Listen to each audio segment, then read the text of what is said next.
Next lesson यही है कि अमीर लोग पैसे को इन्वेंट करते हैं। तो अब शुरू करते हैं चैप्टर नंबर 6, जिसमें हमें सीखने को मिलेगा लेसन नंबर 5। अमीर लोग पैसे को इन्वेंट करते हैं। पिछली रात मैंने लिखना बंद किया और अलेक्जेंडर ग्राहम बेल के जीवन पर आधारित एक टीवी प्रोग्राम देखा। बेल ने टेलीफोन का पेटेंट करवाया था और उनकी नई खोज की बहुत डिमांड थी। क्योंकि उन्हें एक बड़ी कंपनी की जरूरत थी, इसलिए वे उस समय की नामी कंपनी वेस्टर्न यूनियन के पास गए और उनसे कहा कि वे उनके पेटेंट और उनकी छोटी सी कंपनी को खरीद लें।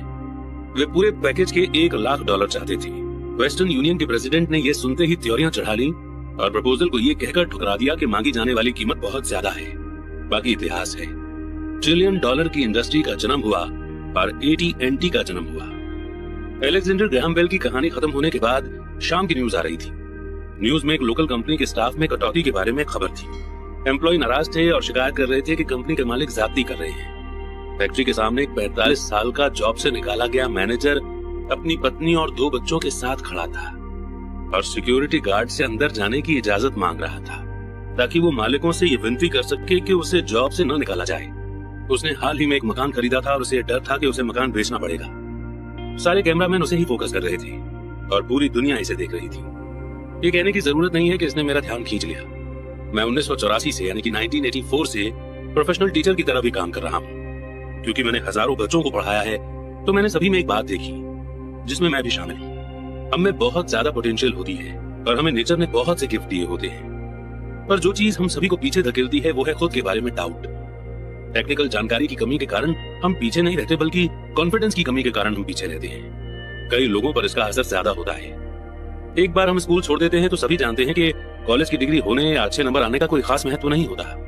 एकेडमिक माहौल के बाहर असली जिंदगी में अच्छे नंबरों से ज्यादा एक इम्पोर्टेंट चीज की जरूरत होती है। इस इम्पोर्टेंट चीज को गट्स, बहादुरी, चालाकी, हिम्मत, निरंतरता यानी कि कंसिस्टेंसी, टैलेंट, रिस्क लेने की एबिलिटी वगैरह के नाम से पुकारा जाता है। ये एलिमेंट चाहे इसे किसी भी नाम से पुकारा जाए, कुल मिलाकर हमारे भविष्य पर स्कूल के नंबरों से ज्यादा असर डालता है। हम सभी के अंदर एक बहादुर, टैलेंटेड और रिस्क लेने वाला कैरेक्टर मौजूद होता है, पर हम सभी के अंदर कैरेक्टर का एक दूसरा पहलू भी होता है जो अपने घुटने टेक कर जरूरत पड़ने पर भीख भी मांग सकता है। जब मैं वियतनाम में एज ए हेलीकॉप्टर का पायलट था, तब वहां पर 1 साल रहने के बाद मुझे अपने अंदर छुपे इन दोनों कैरेक्टर्स के बारे में गहरी जानकारी मिली। दोनों में से किसी को भी बुरा नहीं कहा जा सकता, पर एक टीचर के रूप में मैंने ये जाना कि आदमी के टैलेंट के सबसे बड़े दुश्मन उसका बहुत ज्यादा डर और खुद की काबिलियत पर डाउट करना है। ये देखकर मुझे दुख होता था कि कई स्टूडेंट जवाब जानते थे, पर उनमें जवाब देने की हिम्मत नहीं थी। असली जिंदगी में स्मार्ट लोग आगे नहीं बढ़ पाते हैं, बहादुर लोग आगे बढ़ जाते हैं। मेरे अनुभव के आधार से आपके फाइनेंशियल जीनियस के लिए टेक्निकल नॉलेज भी जरूरी है और हिम्मत भी। अगर आपको बहुत ज्यादा डर लगता है तो आपका टैलेंट दब जाता है। मेरी क्लास में मैं स्टूडेंट्स को बहुत एनकरेज करता हूँ कि वे रिस्क लेना सीखें, बहादुर बने और अपने टैलेंट के द्वारा अपने डर को ताकत और बुद्धिमानी में बदल लें। कुछ लोगों के लिए ये प्रिंसिपल काम करता है, जबकि कईयों को ये डरावना लगता है। मैंने ये भी जाना है कि ज्यादातर लोग पैसे के बारे में बहुत सेफ गेम खेलना पसंद करते हैं। मैंने ऐसे सवाल भी सुने हैं कि रिस्क क्यों लिए जाए, अपने फाइनेंशियल IQ को डेवलप करने का झंझट क्यों उठाया जाए, मैं पैसे की समझ क्यों डेवलप करूं? और मैं जवाब देता हूं सिर्फ इसलिए ताकि आपके पास ज्यादा ऑप्शन हो। हमारे आगे बहुत बड़े बदलाव खड़े हुए हैं। जिस तरह मैंने इस चैप्टर की शुरुआत में young inventor Alexander Graham Bell की कहानी बताई थी, आगे आने वाले सालों में उनकी ही तरह कई और लोग होंगे। बिल गेट्स की तरह सैकड़ों लोग होंगे और दुनिया भर में हर साल माइक्रोसॉफ्ट जैसी बहुत सी सक्सेसफुल कंपनियां बनेगी और दिवालियापन, कंपनी बंद होने, स्टाफ निकालने जैसी बहुत सी घटनाएं भी होंगी। तो सवाल यह है कि आपको फाइनेंशियल IQ डेवलप करने के झंझट में क्यों पड़ना चाहिए? इसका जवाब कोई और नहीं दे सकता, आप खुद दे सकते हैं। पर मैं आपको बता सकता हूं कि मैं ऐसा क्यों करता हूं। मैं ऐसा इसलिए करता हूं क्योंकि आज का युग सबसे ज्यादा एक्साइटिंग टाइम है। मैं चाहता हूं कि मैं बदलाव से डरने के बजाय उसका स्वागत कर सकूं। मैं चाहता हूं कि मैं लाखों करोड़ों बनाने के बारे में एक्साइटेड रहूं, न कि सिर्फ अपनी सैलरी बढ़ने के बारे में। आज का युग सबसे ज्यादा एक्साइटिंग समय है जो दुनिया के इतिहास में पहले कभी नहीं देखा गया है। कई पीढ़ियों के बाद लोग इस युग को याद करते हुए ये कहेंगे कि ये कितना ज्यादा दिलचस्प रहा होगा। इसे पुराने की मौत और नए के जन्म का युग कहा जाएगा। इस युग में बहुत उथल पुथल थी और एडवेंचर भी था। तो अपने फाइनेंशियल IQ को डेवलप करने का झंझट क्यों उठाया जाए? क्योंकि अगर आप ऐसा करते हैं तो आप ज्यादा अमीर हो जाएंगे, और अगर आप ऐसा नहीं करते हैं तो आगे आने वाला समय आपके लिए डरावना होगा। उस समय आप बहादुरी से आगे बढ़ने वाले लोगों को सक्सेसफुल होते हुए देखेंगे और पुराने प्रिंसिपल से जकड़े रहने वाले लोगों को फेल होते हुए देखेंगे।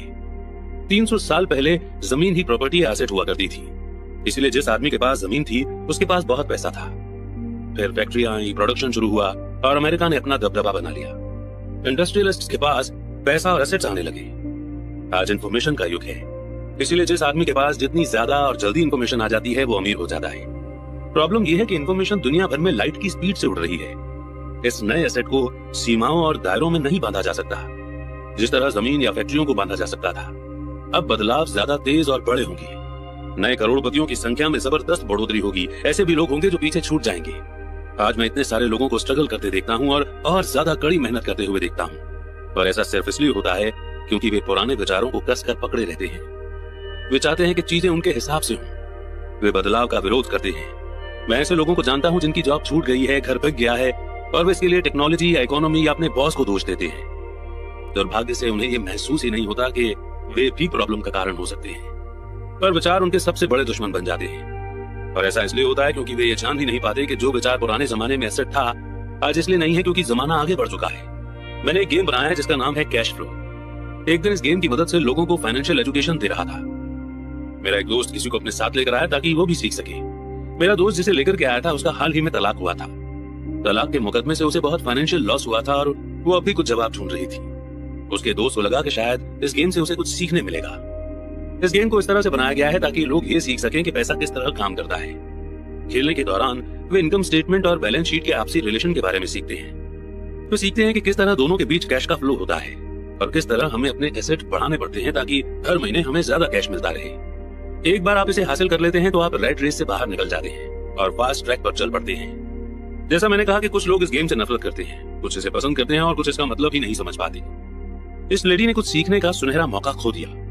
इस गेम को बेसिकली इस तरीके से डिजाइन किया गया है ताकि हम रियल लाइफ के डिसीजन को देख सकें कि वो कैसे हमारी जिंदगी को इफेक्ट करते हैं। तो हुआ ये कि इस लेडी को इस गेम के पहले राउंड में एक डू डैड मिला, यानी कार्ड में एक नाव निकली। अब डू डैड का मतलब है कि कोई ऐसी चीज जो एक लायबिलिटी है। जैसे कि इस लेडी के केस में इसे गेम में एक बोट मिली, तो ये इसकी लायबिलिटी थी, न कि कोई एसेट। अब इससे पहले तो वो खुश हुई, अरे वाह मेरे पास तो एक नाव है। फिर जब उसके दोस्त ने बताया कि किस तरह ये बोट उसके इनकम स्टेटमेंट और बैलेंस शीट पर काम करती है, तो वो नाराज हो गई क्योंकि उसे मैथ्स जरा भी पसंद नहीं था। जब उसका दोस्त इनकम स्टेटमेंट, बैलेंस शीट और मंथली कैश फ्लो के बारे में उसे समझाता रहा तो बाकी के प्लेयर शांति से इंतजार करते रहे। अचानक जब उसने ये जान लिया कि नंबर और फिगर किस तरह काम करते हैं, तो उसे ये जानकर झटका लगा कि उसकी नाव उसे जिंदा खा रही है। बाद में गेम में उसे और डू डैड्स मिले। उसने गेम में कोई एसेट नहीं बनाया, जिसकी वजह से वो ये गेम हार गई। क्लास के बाद उसका दोस्त आया और उसने मुझे बताया कि वो बहुत बेचैन है। वो क्लास में इन्वेस्टमेंट के बारे में सीखने के लिए आई थी और उसे ये बहुत मूर्खतापूर्ण लग रहा था कि इतने बेकार के गेम को खेलने में इतना ज्यादा समय बर्बाद किया जाए। उसके दोस्त ने उसे समझाने की कोशिश की कि वो अपने अंदर झांक कर देखे कि क्या ये गेम उसके किसी अंदरूनी पहलू को उजागर कर रहा था। इस सुझाव पर उस औरत ने अपना पैसा वापस मांग लिया। उसने कहा कि यह विचार मूर्खतापूर्ण है कि कोई गेम किसी के अंदरूनी पहलू को उजागर करता है। उसका पैसा तुरंत वापस कर दिया गया और वो वापस चली गई। मैं 1984 से करोड़ों कमा रहा हूँ, और सिर्फ इसलिए क्योंकि स्कूल सिस्टम वो नहीं सिखाता जो मैं सिखा रहा हूँ। स्कूल में ज्यादातर टीचर भाषण देते हैं। अपने स्टूडेंट लाइफ में मुझे भाषणों से चिढ़ थी। मुझे बहुत जल्दी बोरियत हो जाती थी और मेरा दिमाग इधर उधर भटकने लगता था। 1984 में मैंने खेल खेल में एजुकेशन देना शुरू किया। मैंने बड़े स्टूडेंट्स को एनकरेज किया कि वे इस गेम को नॉलेज बढ़ाने के पहलू से देखें कि वे क्या जानते हैं और उन्हें क्या सीखना चाहिए। सबसे इंपॉर्टेंट बात यह है कि इस गेम से आदमी के व्यवहार पर भी रोशनी पड़ती है। ये एक इंस्टेंट फीडबैक सिस्टम भी है। टीचर लेक्चर दे, इसके बजाय गेम एक पर्सनल लेक्चर बन जाता है जो आपके लिए ही बनाया गया है। उस लेडी के दोस्त ने बाद में मुझे पूरी बात बताने के लिए फोन किया।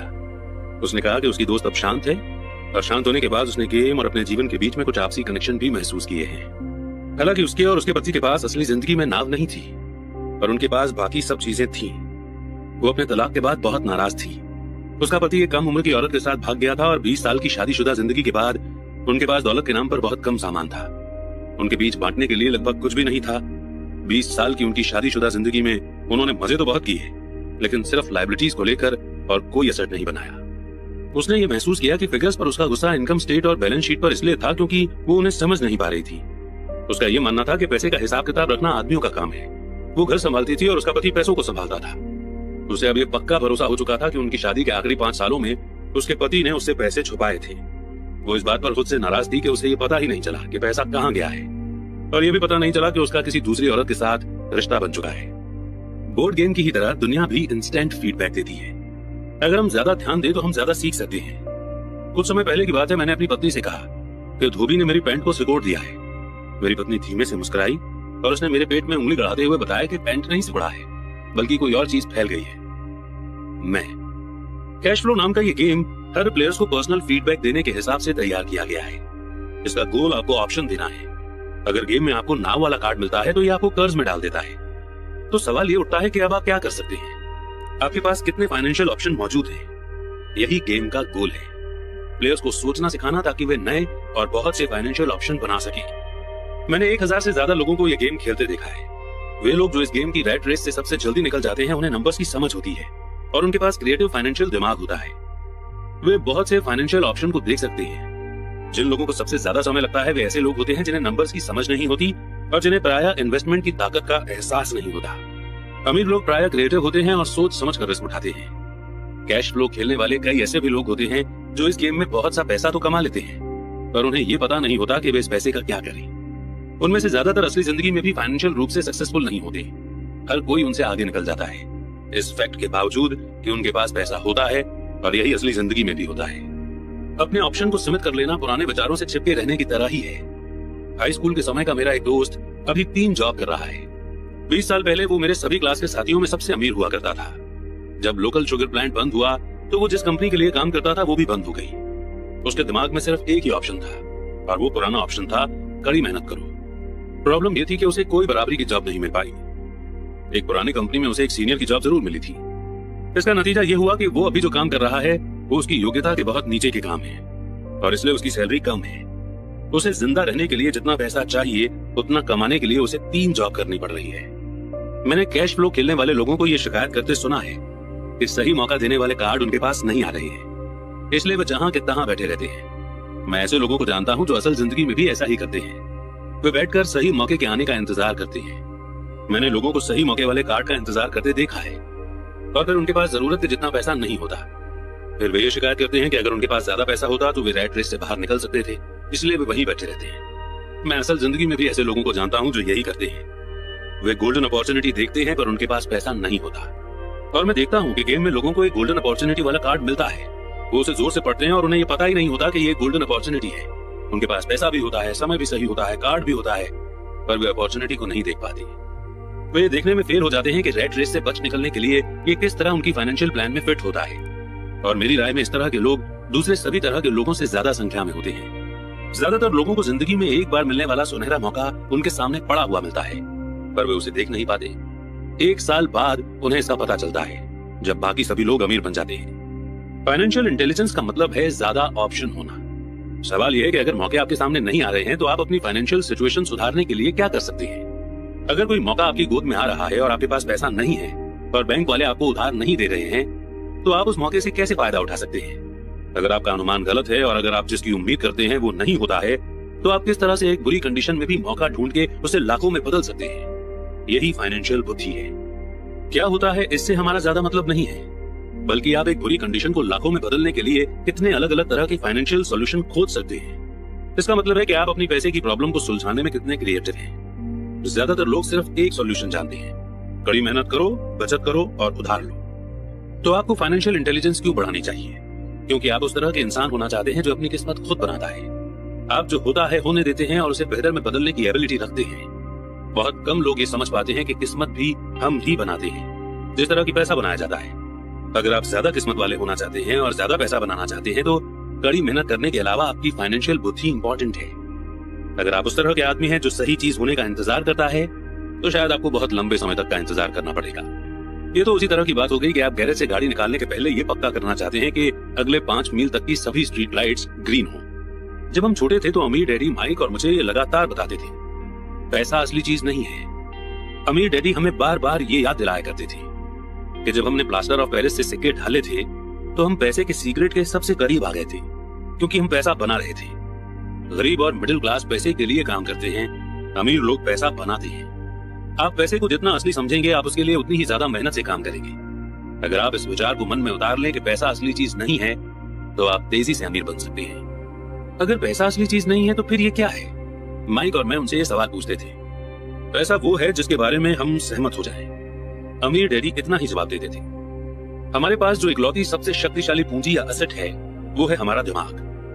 अगर इसे अच्छी तरह से ट्रेन कर दिया जाए तो ये एक पल में ढेर सारी दौलत बना सकता है। इतनी दौलत जो 300 साल पहले के राजाओं और रानियों ने सपने में भी नहीं देखी होगी। एक अनट्रेन्ड इंसान बहुत ज्यादा गरीबी भी बना सकता है, जो पीढ़ी दर पीढ़ी चलने के कारण कई पीढ़ियों तक बनी रह सकती है। इन्फॉर्मेशन के इस युग में पैसा मिनटों में बन जाता है। कुछ लोग तो जीरो से शुरू करके इतने ज्यादा अमीर हो जाते हैं कि कल्पना करना भी मुश्किल है, और इसके लिए वे सिर्फ कुछ आइडिया और कॉन्ट्रैक्ट का सहारा लेते हैं। आपको ये बात वे लोग आसानी से बता सकते हैं जो स्टॉक मार्केट में ट्रेडिंग करते हैं या दूसरे इन्वेस्टमेंट करते हैं, क्योंकि वहां ऐसा अक्सर होता रहता है। कुछ नहीं से तुरंत करोड़ों बनाए जा सकते हैं, और कुछ नहीं से मेरा मतलब है कि बिना पैसे के लेन देन के। तो अपने फाइनेंशियल टैलेंट को क्यों डेवलप करें, इसका जवाब सिर्फ आप ही दे सकते हैं। मैं आपको बता सकता हूं कि मैं इसे क्यों डेवलप कर रहा हूं। मैं ऐसा इसलिए करता हूं क्योंकि मैं तेजी से पैसा कमाना चाहता हूं। इसलिए नहीं कि मुझे इसकी जरूरत है, बल्कि इसलिए क्योंकि मैं ऐसा करना चाहता हूं। ये सीखने की एक दिलचस्प प्रोसेस है। मैं अपना फाइनेंशियल IQ इसलिए डेवलप करता हूं क्योंकि मैं दुनिया के सबसे तेज और सबसे बड़े गेम में हिस्सा लेना चाहता हूं, और अपने छोटे तरीके से मैं मानवता के विकास का हिस्सा होना चाहता हूं। एक ऐसे युग का जहां इंसान पूरी तरह से सिर्फ अपने दिमाग से काम करते हैं, शरीर से नहीं। इसके अलावा यहाँ ज्यादा एडवेंचर है, यहाँ पैसा है, यहाँ डर है, यहाँ मजा है। इसलिए मैं अपनी फाइनेंशियल इंटेलिजेंस में इन्वेस्ट करता हूँ और अपने सबसे पावरफुल एसेट को डेवलप करता हूँ। मैं बहादुरी से आगे बढ़ने वाले लोगों के साथ होना चाहता हूँ। मैं पीछे रह जाने वाले लोगों के साथ नहीं रहना चाहता। मैं पैसा बनाने का एक आसान सा एग्जाम्पल देना चाहता हूँ। 1990 के दशक की शुरुआत में फिनिक्स की इकोनॉमी बहुत बुरी थी।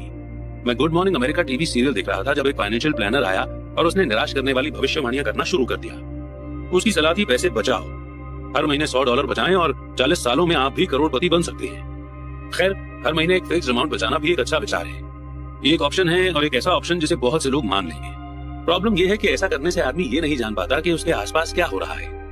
वो अपने पैसे में ज्यादा इंपॉर्टेंट बढ़ोतरी के मौकों का बड़ा फायदा नहीं उठा पाता। दुनिया उसके पास से गुजरकर आगे बढ़ जाती है। जैसा मैंने कहा, इकोनॉमी उस समय बहुत बुरे हाल में थी। इन्वेस्टर्स के लिए ये एक आइडियल मार्केट कंडीशन थी। मेरा काफी पैसा उस समय स्टॉक मार्केट और अपार्टमेंट हाउसेस में फंसा हुआ था। मेरे पास कैश में पैसा नहीं था क्योंकि हर कोई बेच रहा था, इसलिए मैं खरीद रहा था। मैं पैसे बचा नहीं रहा था, मैं इन्वेस्ट कर रहा था। मेरी पत्नी और मेरे पास $10 लाख से ज्यादा कैश थे, जो तेजी से बढ़ते हुए मार्केट में काम कर रहे थे। इन्वेस्टमेंट करने के लिए ये सबसे बढ़िया मौका था। इकोनॉमी की हालत डराने वाली थी। मैं बहुत छोटे छोटे इन्वेस्टमेंट के बारे में तो नहीं बता सकता, पर कई बड़ी बातें जरूर बताना चाहूंगा। वे घर जिनकी कीमत कभी 1 करोड़ रुपए होती थी, वो अब 75 लाख रुपए के हो गए थे। पर लोकल रियल एस्टेट ऑफिस में खरीदारी करने के बजाय मैंने दिवालिया वकील के ऑफिस या अदालत की सीढ़ियों पर खरीदारी करना शुरू किया, क्योंकि यहाँ पर हमें वो डील्स मिल जाती हैं जो कहीं नहीं मिलती। फॉर एग्जाम्पल, अगर किसी ने घर लोन पर लिया था और अब वो उसकी पेमेंट नहीं कर पा रहा है, तो बैंक सस्ते दाम पर वो घर बेचता है। और मैं इसी तरीके के घर खरीदना चाहता था। इन जगहों पर 75 लाख रुपए का घर 20 लाख रुपए या इससे भी कम में खरीदा जा सकता था। मैंने अपने दोस्त से 2 लाख रुपए का लोन लिया। 90 दिनों के इस लोन पर इंटरेस्ट 2000 रुपए था। मैंने वकील को कैशियर का चेक दिया। जब कॉन्ट्रैक्ट का प्रोसेस चल रहा था, तब मैंने न्यूज़पेपर में एक ऐड दिया कि 75 लाख रुपए का घर सिर्फ 60 लाख रुपए में सेल पर है और किसी डाउन पेमेंट की जरूरत नहीं है। मेरा फोन धड़ाधड़ बजने लगा। पोटेंशियल बायर्स को छांटा गया और एक बार जब मकान कानूनी रूप से मेरे नाम हो गया, तो सभी पोटेंशियल बायर्स को घर देखने की इजाजत दे दी गई। वो घर कुछ ही मिनटों में बिक गया। मैंने 25,000 रुपए की प्रोसेसिंग फी मांगी, जो उन्होंने खुशी खुशी दे दी, और इसके बाद कानूनी नाम बदलने का प्रोसेस शुरू हो गया। मैंने अपने दोस्त के 2 लाख के कर्ज में 2000 रुपए इंटरेस्ट मिलाकर उसे दे दिए। वो खुश था, घर खरीदने वाला खुश था, वकील भी खुश था और मैं भी खुश था। मैंने 20 लाख रुपए में खरीदे गए घर को 60 लाख रुपए में बेच दिया। मेरे पास खरीदार का शपथ पत्र यानी कि एफिडेविट था, जिसने मेरे एसेट वाले कॉलम में 40 लाख रुपए जमा कर दिए थे। इस पूरे प्रोसेस में कुल 5 घंटे लगे थे। तो अब जबकि आप में पैसे की समझ आ चुकी है और आप नंबर्स को पढ़ सकते हैं, मैं आपको ये दिखाऊंगा कि किस तरह पैसे को इन्वेंट करके और पैसे बनाते हैं। मंदी के बाजार में अपने खाली समय में मैंने और मेरी पत्नी ने इस तरह के 6 डील निपटाए, जबकि हमारा ज्यादातर पैसा बड़ी प्रॉपर्टीज और स्टॉक मार्केट में फंसा हुआ था। हम खरीदने और बेचने के सौदों में अपने एसेट वाले कॉलम में 2 करोड़ रुपए बनाने में कामयाब हो गए थे, और इस तरह साल की एस्टिमेटेड इनकम 19 लाख हो गई थी, और इसका ज्यादातर हिस्सा हमारे प्राइवेट कॉर्पोरेशन द्वारा सुरक्षित था। हर साल मिलने वाले इस 19 लाख रुपए का बड़ा हिस्सा हमारी कंपनी की car, petrol, trips, insurance, clients के साथ डिनर वगैरह चीजों पर खर्चा हो सकता था। जब तक गवर्नमेंट को उस इनकम पर टैक्स लगाने का मौका मिलता, तब तक ये कानूनी रूप से खर्च हो चुका था। इसमें से कौन सी सलाह आपको ज्यादा मुश्किल लगती है? 1, कड़ी मेहनत करो, 50% की रेट से टैक्स चुकाओ और फिर जो रकम बचती है उसमें से सेव करो। आपकी सेविंग पर आपको 5% इंटरेस्ट मिलता है, जिस पर एक बार फिर टैक्स लगता है। या फिर ऑप्शन 2, पैसे की समझ डेवलप करने का समय निकालो, अपने दिमाग और एसेट वाले कॉलम की ताकत का इस्तेमाल करो। तब आप समझ सकते हैं कि मैं क्यों चुपचाप अपना सिर हिलाता हूँ जब मैं लोगों को ये कहते सुनता हूँ, मेरा बच्चा स्कूल में अच्छी पढ़ाई कर रहा है और उसे अच्छी एजुकेशन मिल रही है। वो अच्छी हो सकती है, पर क्या वो काफी है? मैं जानता हूं कि ऊपर बताई गई इन्वेस्टमेंट टेक्निक एक छोटी सी टेक्निक है। इसे ये बताने के लिए लिखा गया है कि किस तरह एक छोटी सी रकम बड़ी रकम में बदल सकती है। एक बार फिर मेरी सक्सेस ये बताती है कि स्ट्रॉन्ग फाइनेंशियल फाउंडेशन कितना इंपॉर्टेंट होता है, जो स्ट्रॉन्ग फाइनेंशियल एजुकेशन से शुरू होता है। मैंने इसे पहले कहा है और ये इतना इंपॉर्टेंट है कि मैं एक बार इसे फिर दोहराना चाहता हूँ। फाइनेंशियल बुद्धि यानी कि financial intelligence 4 main technical skill से मिलकर बनती है। 1 फाइनेंशियल लिटरेसी यानी नंबर्स को पढ़ने की एबिलिटी। 2 इन्वेस्टमेंट की स्ट्रेटेजी यानी पैसे द्वारा पैसे बनाने का साइंस। 3 मार्केट की डिमांड और सप्लाई। अलेक्जेंडर ग्रैहम बेल ने मार्केट को वो दिया जो इसे चाहिए था, यही बिल गेट्स ने भी किया। ये मौका भी मार्केट ने दिया था कि 20 लाख रुपए में कोई मकान खरीदकर उसे 60 लाख रुपए में बेच दिया जाए, जबकि उसकी असली कीमत 75 लाख रुपए थी। कोई खरीद रहा था, कोई बेच रहा था। और चौथी स्किल हमें चाहिए कानून की यानी कि लॉ की। अकाउंटिंग, कॉर्पोरेट लॉ और पॉलिसी के बारे में अवेयरनेस। मैं रूल्स के अंदर रहकर खेलने की सलाह देता हूँ। अगर आप अपने पैसे इन्वेस्ट करना चाहते हैं तो आप में एक बेसिक फाउंडेशन होनी चाहिए या इन स्किल्स का कॉम्बिनेशन होना चाहिए। चाहे आप छोटे घर, बड़े अपार्टमेंट, कंपनियां, stock, bond, mutual fund, precious metal, baseball card खरीद कर करें या फिर इसी किस्म का कोई दूसरा काम करें। 1996 तक रियल एस्टेट मार्केट सुर्खियों में था और हर कोई इसमें जा रहा था। स्टॉक मार्केट भी बूम हो रहा था और हर कोई उसमें भी जा रहा था। लेकिन मैं इससे बाहर निकलने का सोच रहा था क्योंकि मार्केट में अब इतनी अपॉर्चुनिटीज नहीं थी।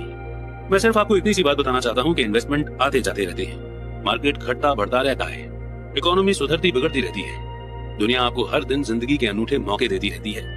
आपकी जिंदगी के हर दिन पर अक्सर हम उन्हें देख नहीं पाते हैं, लेकिन वे होते हैं। और दुनिया और टेक्नोलॉजी जितनी ज्यादा बदलती है, आपके और आपके परिवार के लिए परमानेंट फाइनेंशियल सिक्योरिटी के लिए उतने ही ज्यादा मौके होते हैं। तो अपनी फाइनेंशियल बुद्धि को डेवलप करने का झंझट क्यों उठाया जाए? एक बार मैं फिर यही कहूंगा कि इसका जवाब आप दे सकते हैं। मैं जानता हूं कि मैं क्यों इसे सीखता और डेवलप करता हूं। मैं ऐसा इसलिए करता हूं क्योंकि मुझे पता है कि बदलाव हो रहे हैं और होने वाले हैं। मैं बदलावों का स्वागत करना चाहता हूं और अतीत से चिपके नहीं रहना चाहता हूं। मैं जानता हूं कि मार्केट में उतार चढ़ाव आएगा।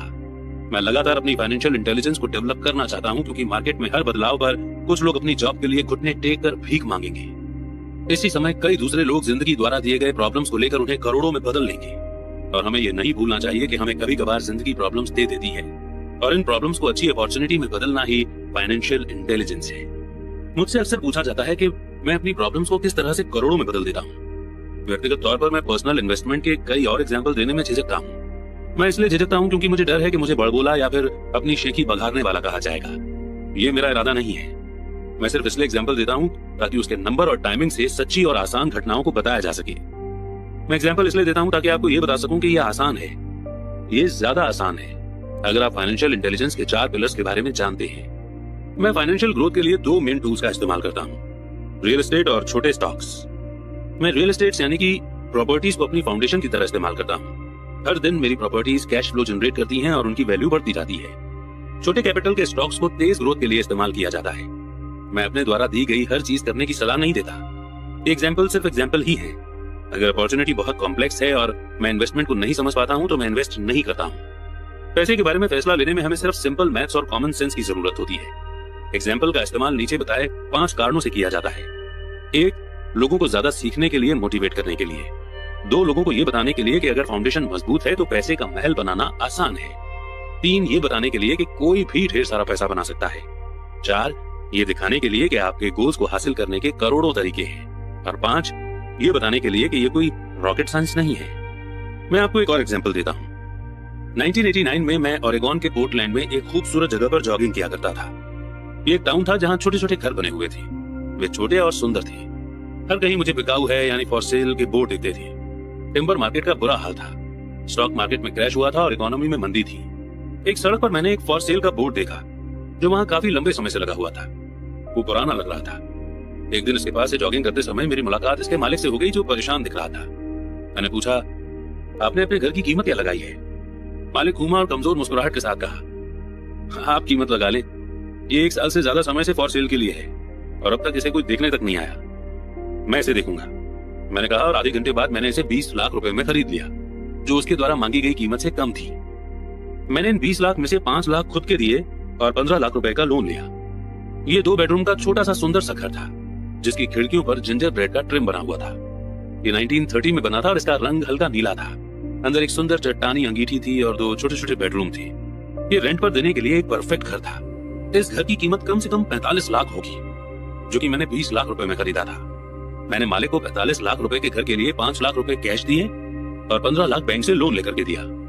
लेकिन इस घर की नॉर्मल समय में कीमत कम से कम 65 लाख होगी। अभी मार्केट डाउन होने की वजह से कोई खरीद नहीं रहा था। मालिक ने 1 हफ्ते में इसे खाली कर दिया और वो इससे पीछा छुड़ाकर खुश हुआ। मेरा पहला किराएदार वहां आ गया, जो कि एक लोकल कॉलेज में प्रोफेसर था। लोन की इंस्टॉलमेंट, खर्च और मैनेजमेंट फीस चुकाने के बाद हर महीने के आखिर में मेरी जेब में 4000 रुपए आते थे, जो कि बहुत बड़ी रकम नहीं थी। 1 साल बाद ओरेगोन का रियल एस्टेट मार्केट मंदी से उबर आया और बढ़ने लगा, जिसकी वजह से उसके बायर्स बढ़ गए। मैंने उस छोटे से घर को कैलिफोर्निया से आए एक यंग कपल को 95 लाख रुपए में बेच दिया, यानी कि 95 लाख रुपीस में, जिन्हें यह बहुत सस्ता सौदा लग रहा था। इस सौदे में लगभग मुझे 40 लाख रुपए का कैपिटल गेन हुआ, जो मैंने 1031 के टैक्स फ्री एक्सचेंज में रख दिए और मैं अपने पैसे को लेकर कोई बड़ी प्रॉपर्टी खरीदने चल दिया। आई होप आपको 1031 एक्सचेंज याद होगा, जो हमने पिछले चैप्टर में आपको बताया था कि ये अमेरिका में एक लॉ है कि अगर आप एक घर को बेचकर उसके प्रॉफिट से दूसरा घर ले लेते हैं तो आपको कोई टैक्स नहीं लगेगा। एनीवेज, रॉबर्ट कहते हैं कि 1 महीने में मुझे बीवर्टन ओरेगोन में इंटेल प्लांट के पास एक 12 यूनिट का अपार्टमेंट मिल गया। उसके मालिक जर्मनी में रहते थे और उन्हें इसकी कीमत का अंदाजा नहीं था। एक बार फिर से वे इससे पीछा छुड़ाना चाहते थे। मैंने 4.5 करोड़ की बिल्डिंग के लिए 3.25 करोड़ रुपए का ऑफर दिया। वे 3 करोड़ रुपए पर मान गए और मैंने इसे खरीद लिया और इसे 2 साल तक अपने पास रखा। फिर उसी 1031 एक्सचेंज प्रोसेस का फायदा उठाते हुए मैंने उस बिल्डिंग को 4.5 करोड़ रुपए में बेच दिया और एरिजोना फिनिक्स में एक 30 यूनिट का अपार्टमेंट खरीद लिया। तब तक हम फिनिक्स चले गए थे और वैसे भी हमें इसे बेचना था। पहले जो हाल ओरेगोन के मार्केट का था, वही मंदी का माहौल फिनिक्स के लिए रियल एस्टेट मार्केट में देखने को मिला। फिनिक्स में 30 यूनिट की एक अपार्टमेंट बिल्डिंग की कीमत 8.5 करोड़ रुपए थी, जिसमें से 2.25 करोड़ यानी कि 2.25 करोड़ रुपए डाउन पेमेंट देना था। 30 यूनिटों से आने वाला कैश फ्लो 5 लाख रुपए हर महीने से कुछ ज्यादा था। एरिजोना का मार्केट भी बढ़ने लगा और 1996 में एक कोलोराडो के इन्वेस्टर ने हमें इस प्रॉपर्टी के लिए 12 करोड़ रुपए देने का ऑफर रखा। मेरी पत्नी और मैं बेचने पर सोच रहे थे, पर हमने ये देखने का इंतजार किया कि क्या कांग्रेस कैपिटल गेन लॉ में बदलाव करेगी। अगर वो बदलाव करती है तो प्रॉपर्टी की कीमत 15 से 20% तक बढ़ जाएगी। इसके अलावा हर महीने हमें 5 लाख रुपए मिलते रहना अच्छा लगता था। इस एग्जाम्पल में मुद्दे की बात यह है कि किस तरह एक छोटी रकम एक बड़ी रकम में बदली जा सकती है। एक बार फिर मैं ये कहना चाहता हूँ कि इसके लिए फाइनेंशियल स्टेटमेंट्स, इन्वेस्टमेंट की स्ट्रेटेजी, मार्केट की समझ और लॉ की जानकारी होना जरूरी है। अगर लोग इन बातों के बारे में जानकारी नहीं रखते हैं तो साफ है कि वे स्टैंडर्ड सलाह को फॉलो करेंगे, जो कि कहती है सेफ गेम खेलना चाहिए और सेफ इन्वेस्टमेंट में पैसा लगाना चाहिए। सेफ इन्वेस्टमेंट के साथ प्रॉब्लम यह है कि वे मौके बहुत कम प्रॉफिट देते हैं। उन्हें इतना ज्यादा सेफ बना दिया जाता है कि उनसे मिलने वाला प्रॉफिट कम हो जाता है। ज्यादातर बड़े ब्रोकरेज हाउस रिस्क भरे सौदों से बचते हैं ताकि वे खुद की और अपने कस्टमर्स की सुरक्षा कर सकें, और ये पॉलिसी की समझदारी भी है। असली हॉट डील्स नौसिखियों को नहीं दी जाती। अक्सर बेस्ट डील्स उन लोगों के लिए रखे जाते हैं जो इस गेम को अच्छी तरह से समझते हैं, और ऐसे डील्स अमीरों को और भी ज्यादा अमीर बना देते हैं। वैसे भी इस तरह के रिस्क भरे डील नौसिखियों के सामने रखना टेक्निकल रूप से गैर कानूनी यानी कि इलीगल माना जाता है, पर ऐसा भी कभी कभार होता है। मैं जितना ज्यादा पॉलिश्ड होता जाता हूँ उतने ही मौके मुझे मिलते जाते हैं।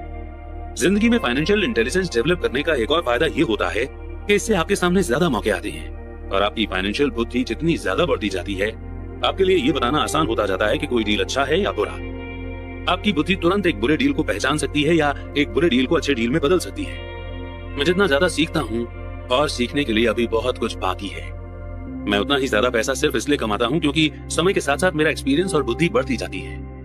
मेरे कुछ दोस्त अब भी सेफ गेम खेल रहे हैं और अपने प्रोफेशन में कड़ी मेहनत कर रहे हैं, पर उनकी फाइनेंशियल बुद्धि डेवलप नहीं हो पाई है, जिसे डेवलप होने में बहुत समय लगता है। मेरी टोटल फिलॉसफी है कि अपने एसेट वाले कॉलम में बीज बोना। ये मेरा फॉर्मूला है। मैं छोटे पैमाने पर शुरू करता हूँ और बीज बोता हूँ। कुछ बीज उग जाते हैं और कुछ नहीं उगते। हमारे रियल एस्टेट कॉर्पोरेशन में हमारे पास करोड़ों रुपए की प्रॉपर्टी है। ये हमारा अपना REIT यानी कि रियल एस्टेट इन्वेस्टमेंट ट्रस्ट है। अब मैं आपको फेट की बात बताना चाहता हूँ कि इन करोड़ों में से कई प्रॉपर्टीज तो 5 लाख से 10 लाख रुपए के इन्वेस्टमेंट से शुरू हुई थी।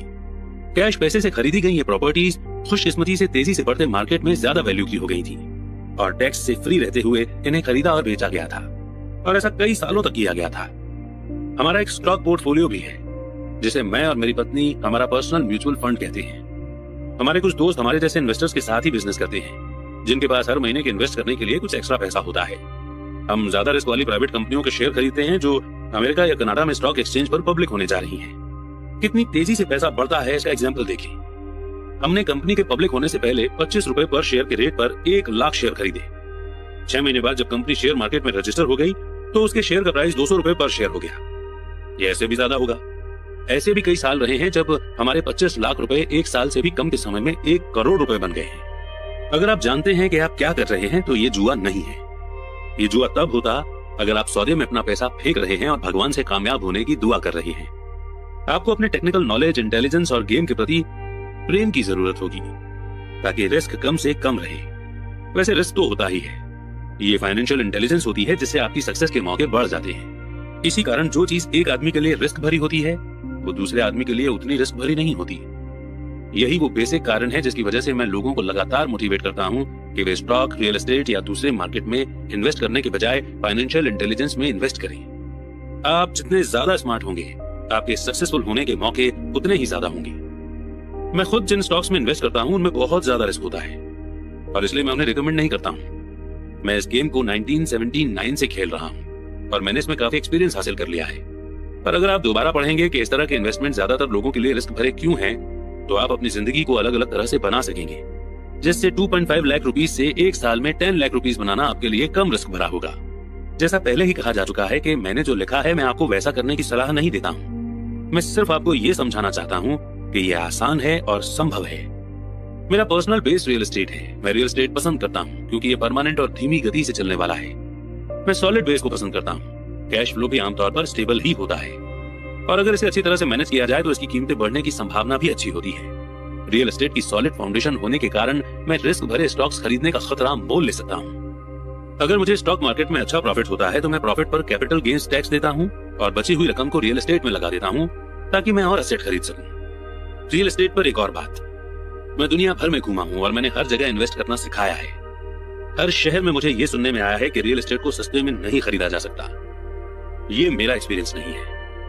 न्यूयॉर्क या टोक्यो में या शहर से थोड़ा सा दूर ऐसे शानदार मौके हैं जिन्हें ज्यादातर लोग नजरअंदाज कर देते हैं। सिंगापुर में जहां अभी रियल एस्टेट की कीमतें बहुत ज्यादा चल रही हैं, ऐसी बहुत सी प्रॉपर्टीज हैं जो चंद मिनटों की ड्राइविंग की दूरी पर हैं। इसलिए जब भी मैं किसी को ये कहते सुनता हूँ कि आप यहाँ ऐसा नहीं कर सकते, तो मैं उन्हें याद दिलाता हूँ कि शायद आपको ये कहना चाहिए कि मैं नहीं जानता कि यहाँ ऐसा कैसे किया जा सकता है। अभी तक गोल्डन अपॉर्चुनिटीज को आपकी आंखें नहीं देख सकती, उन्हें आपके दिमाग से देखा जा सकता है। ज्यादातर लोग सिर्फ इसलिए अमीर नहीं बन पाते क्योंकि उन्हें यह जानने के लिए फाइनेंशियल ट्रेनिंग ही नहीं मिली होती है कि वे अपने सामने पड़े हुए मौकों को देख और पहचान सकें। मुझसे अक्सर पूछा जाता है मैं शुरुआत कैसे करूं। पिछले चैप्टर में मैंने फाइनेंशियल फ्रीडम के रास्ते पर चलने वाले 10 स्टेप्स के बारे में बताया है, पर ये हमेशा याद रखें कि आपको मजा आना चाहिए। ये सिर्फ एक गेम है। कई बार आप जीत जाते हैं और कई बार आपको एक्सपीरियंस मिलता है, पर हमेशा एंजॉय करें। ज्यादातर लोग कभी नहीं जीत पाते क्योंकि उन्हें हार का डर लगा रहता है। इसलिए मुझे स्कूल मूर्खतापूर्ण लगता है। स्कूल में हम ये सीखते हैं कि गलतियां बुरी बात होती हैं और गलतियों को करने के लिए हमें सजा भी दी जाती है। पर अगर हम इंसानों के सीखने के प्रोसेस पर नजर डालें तो हम पाएंगे कि इंसान गलतियां करके ही सीखता है। हम गिर गिर कर ही चलना सीख पाते हैं। अगर हम कभी नहीं गिरे तो हम कभी चल भी नहीं पाएंगे। यही मोटरसाइकिल चलाने के बारे में भी सही है। मेरे घुटनों पर अब भी चोट के निशान हैं, पर आज मैं बिना सोचे मोटरसाइकिल चला सकता हूँ। यही अमीर बनने के बारे में भी सही है। दुर्भाग्य से ज्यादातर लोगों के अमीर न बन पाने का मेन कारण यह है कि वे हारने से डरते हैं। जीतने वाले हारने से नहीं डरते, पर हारने वाले डरते हैं। सक्सेस की प्रोसेस का एक हिस्सा फेलियर भी है। जो लोग फेलियर होने से बचते हैं, सक्सेस उनसे बचती है। मैं पैसे कमाने को टेनिस के गेम की तरह मानता हूँ। मैं मेहनत से खेलता हूँ, गलतियां करता हूँ, गलतियां सुधारता हूँ और ज्यादा गलतियां करता हूँ, सुधारता हूँ और इस तरह से मेरा गेम बेटर होता जाता है। अगर मैं गेम में हार जाता हूँ तो मैं नेट के पास जाकर अपने अपोनेंट से हाथ मिलाता हूँ, मुस्कुराता हूँ और कहता हूँ कि अगले शनिवार को मिलेंगे।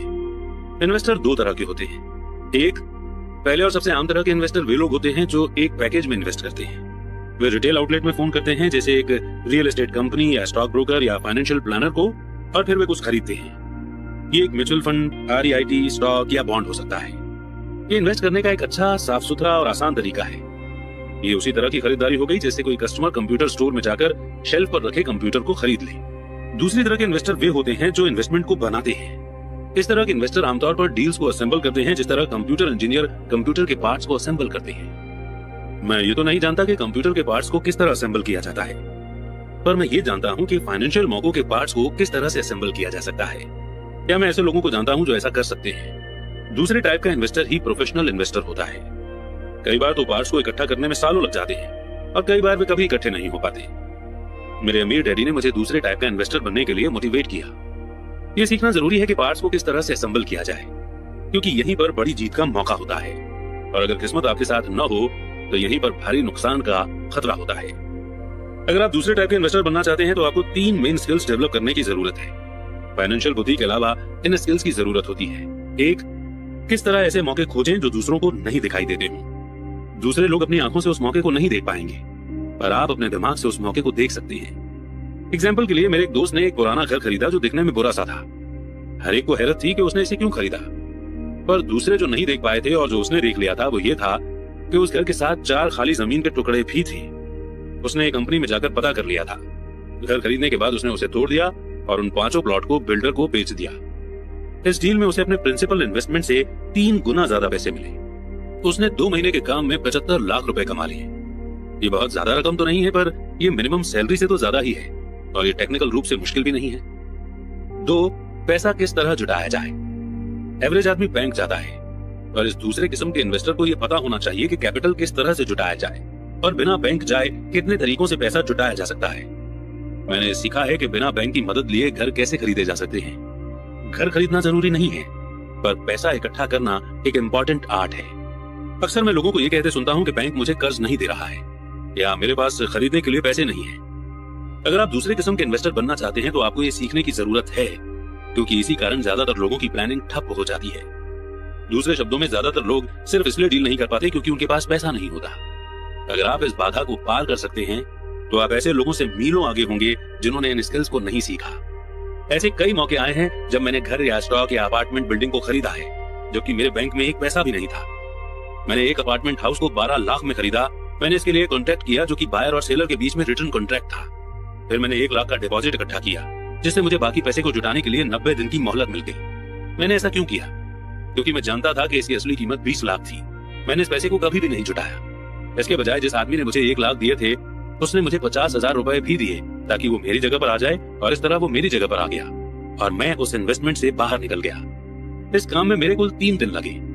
एक बार फिर मैं ये कहना चाहता हूँ कि आप क्या खरीदते हैं ये इम्पोर्टेंट नहीं है।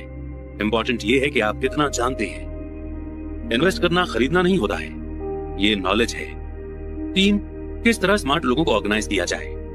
ऐसे लोग समझदार होते हैं जो या तो अपने से ज्यादा समझदार लोगों के साथ काम करते हैं या उन्हें काम पर रखते हैं। जब भी आपको सलाह की जरूरत हो तो ये पक्का कर लें कि आपका एडवाइजर समझदार हो। सीखने के लिए बहुत कुछ है और इसके इनाम भी बहुत अच्छे हो सकते हैं। अगर आप इन स्किल्स को नहीं सीखना चाहते हैं तो आपको पहली तरह का इन्वेस्टर बनने की सलाह दी जाती है। आप जो जानते हैं वही आपका सबसे बड़ा कैपिटल है। आप जो नहीं जानते वही आपका सबसे बड़ा रिस्क है। रिस्क तो हमेशा रहता है, इसलिए इससे बचने के बजाय इसे मैनेज करना सीखें। और इसी के साथ अब हम शुरुआत करेंगे